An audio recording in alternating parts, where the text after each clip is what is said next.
উলামা মাশায়েখ আইম্মা পরিষদ এটা অরাজনৈতিক একটা সংগঠন। আমরা প্রত্যেকেই ইসলামী দল হিসাবে বিভিন্ন দল করতে পারি, কিন্তু ওলামা হিসাবে আমরা সব এক জিনিস। সেই হিসাবে আজকে সবচেয়ে বেশি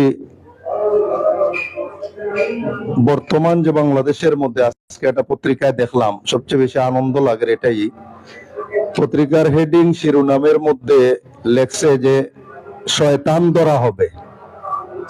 আজকে দেখে আসলাম, তো এটার মিনিং এ ঢুকলাম, পড়লাম যে বর্তমান প্রশাসন, পুলিশ, আর্মি, বিডিআর সবাই আজকে ইসলামের পক্ষে কাজ করার লাগে ঐক্যবদ্ধ। এটা একমাত্র অর্জন হইছে ওলামায়ে কেরাম ঐক্যবদ্ধ ভাবে, ওলামায়ে মাশায়েখ আইম্মা পরিষদের উদ্যোগে এই কাজ সম্ভব হইছে বাংলাদেশের মধ্যে। যেমন এই যে শয়তান ধরা হবে, এটার বিবরণ বিস্তারিত লেখছে যে প্রতি বছর আমরা আওয়ামী লীগের আমলো, বিএনপির আমলো দেখছি যে 14ই ফেব্রুয়ারি অবাধ ভালোবাসা দিবস পালিত হয় বিভিন্ন পার্কে, সেলফি ব্রিজে, বিভিন্ন জায়গায়।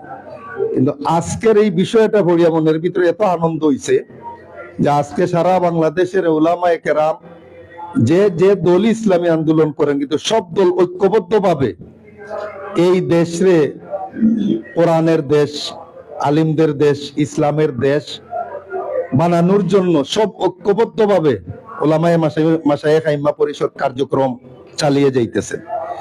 এই জন্য আমার সবচেয়ে বেশি জোরালো ভাবে আহ্বান থাকবে সর্বস্তরের আমরা যারা এখানে উপস্থিত আছি, আমরা যারা পূর্ণ কমিটি গঠন হবে, আমরা এমন ভাবেই কাজ যাতে করি যে কাজগুলা করলে আমরা দক্ষিণ সুরমা থানার প্রত্যেক মানুষ অন্তত পক্ষে দিন রক্ষার সাথে, বাতিল কোন ফিরকা যদি আসে, বাতিলের বিরুদ্ধে সর্বস্তরের উলামায়ে কেরাম এবং সর্বস্তরের মুসলমানেরা যাতে ঐক্যবদ্ধ ভাবে এটার জোরালো ভূমিকা রাখতে পারে, এই পদক্ষেপে আমরা এই দক্ষিণ সুরমা থানার প্রত্যেক দায়িত্বশীল এই কাজটা আমরা করার চেষ্টা করি।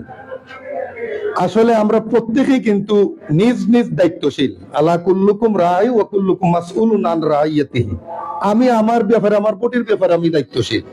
আমার দেশটা কি জাতি, সমাজ, গ্রাম, রাষ্ট্র, অনেক কিছু দায়িত্ব আমরা প্রত্যেক উলামায়ে কেরামের উপরে আছে। এজন্য আমরা আজকে যে পূর্ণ কমিটি গঠন করব, আমার বিশেষভাবে অনুরোধ থাকবে এটাই যে আমরা মাঠে যাতে কাজ করতে পারি, এই কাজটা যাতে আমরা সামনে দিয়ে আগাইয়া উলামা মাশায়েখ আইম্মা পরিষদের আমাদের যদি ঐক্য ইউনিট যদি সুন্দরভাবে হয়, তাহলে আমরা মন্ত্রণালয় থেকে অনেক কিছু দাবি দাওয়া আদায় করা আমাদের পক্ষে সম্ভব হবে। যেমন কেমনে আজকে আমাদের ধর্মমন্ত্রী খালিদ সাইফুল্লাহ অনেক ব্যাপার আছে যেগুলা ধর্মমন্ত্রীর কাছে দেওয়া, যেমন উলামায়ে কেরাম হল, মসজিদের ইমাম সাহেব হল, মুয়াজ্জিন সাহেব হল, আরো কত কিছু দাবি দাওয়া হল আমাদের আছে। আমরা যদি ঐক্যবদ্ধভাবে এই কাজটা করতে পারি, তাহলে ইনশাআল্লাহ ধর্ম মন্ত্রণালয় থেকে উলামায়ে কেরামের সম্পূর্ণ প্রস্তাবের প্রাধান্য দেওয়া হইব। তো এটার জন্য আমাদের ঐক্যের প্রয়োজন। ঐক্য ছাড়া কিন্তু কোনো অবস্থাতেই সম্ভব হবে না। দেখেন এই যে ফ্যাসিস্ট সরকার 17 বছর যে কাজ করছে, এই যে ফ্যাসিস্ট সরকার যে পতন করছে, ঐক্যর বিনিময় হয়েছে। ঐক্য যদি না হইতো তাহলে ফ্যাসিস্ট সরকারে ঘটানি যাইতো না। ফ্যাসিস্ট সরকার এই 17 বছর উলামায়ে কেরামের সাথে কি দুর্ব্যবহার করছে, দ্বীনের সাথে কি দুর্ব্যবহার করছে, ইমামদের সাথে কি দুর্ব্যবহার করছে। কিন্তু বর্তমান সময়ে সবচেয়ে বেশি এদের চেলা চামুন্ডারা মসজিদ পর্যন্ত এখনো দখলে আছে। আমরা যদি ঐক্য হই, আমরা যদি দক্ষিণ সুরমা থেকে সুর তুলি কাজ করি, তাহলে এখান থেকে আমাদের প্রস্তাবটা ধর্ম মন্ত্রণালয়ে গেলে, ধর্ম মন্ত্রণালয় এই প্রস্তাবটা গেলে সর্বপ্রথম ওইখান থেকে আমাদের প্রস্তাব থাকবে যে সমস্ত মসজিদ গুলো যাতে ইমাম সাহেবের ওপেন হয়, স্বাধীনভাবে যাতে হক কথা বলতে পারে।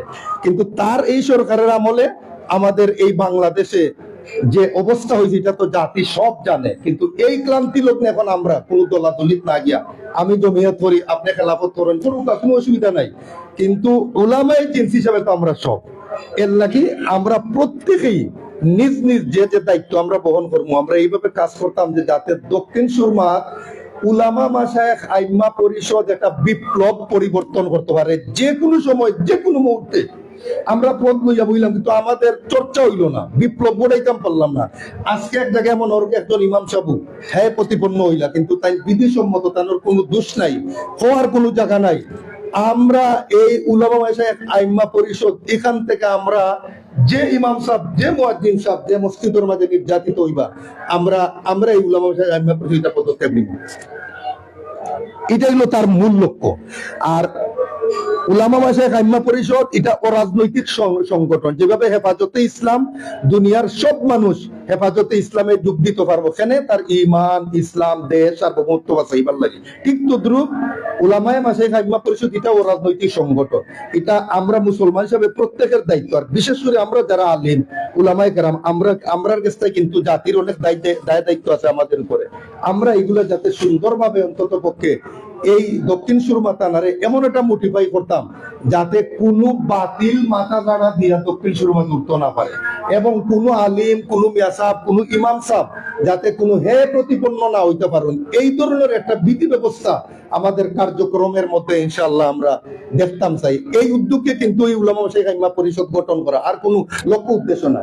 এক নম্বর হলো এই দেশের 90% মুসলমান মানুষ যাতে তার ইমান ইসলাম নিয়ে স্বাধীনভাবে বাঁচতে পারে, এবং উলামায়ে কেরামের ব্যাপারে যদি কোনো ব্যক্তি, বাংলাদেশের যত বড় লিডার হোক, ও চট্টগ্রাম তানোর বাড়ি, যদি উলামায়ে কেরাম কোন মসজিদের ইমাম সাহেব কোন ধরনের আহ্বান করা যে ইমামের লগে, ইমাম সাহেবের লগে, মুয়াজ্জিন সাহেবের লগে কোন রকমের আচরণ কোন মানুষ পাবলিক করে, এটার জোরালো ভূমিকা আমরা নিব ইনশাআল্লাহ উলামায়ে আইম্মা মাশায়েখ পরিষদের পক্ষ থেকে, এই দক্ষিণ সুরমার থানা থেকে।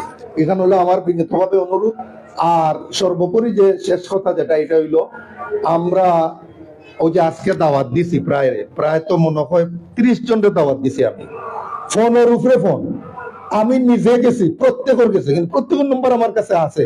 আমি চিন্তা করলাম আমি যদি সরাসরি যাইতে এটার গুরুত্ব বুঝাইবো, সম্মান বুঝাইবো, এরপরে ফোন করলে আরো ডাবল সম্মান বুঝাইবো, আউট না আউট, কিন্তু আমি যে দাওয়াত পৌঁছাইছি এই দাওয়াতটাও তো তার কাছে খাস করবো আমার।